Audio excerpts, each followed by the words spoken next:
Ça y est, on peut enfin intégrer nos propres images et nos propres musiques sur Planet Coaster 2. Et c'est pas tout. Depuis la récente mise à jour, on peut enfin, ça y est, faire une fonctionnalité qu'on avait déjà dans le 1, mettre ses propres images dans un écran.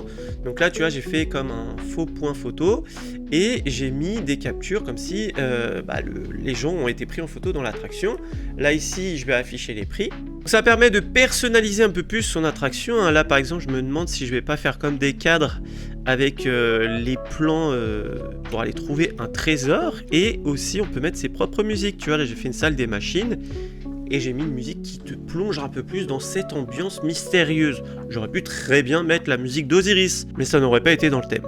On a aussi une nouvelle attraction qui a été créée. Alors je sais pas si elle était dans le 1, mais visiblement là les développeurs comptent mettre des objets du 1, des choses du 1 dans les mises à jour gratuites. On a aussi la possibilité de faire ce qu'on appelle des dueling coasters. Donc là par exemple, si tu voulais faire deux coasters qui sont côte à côte qui font la course, tu vas pouvoir synchroniser les gares pour que ça soit possible de le faire.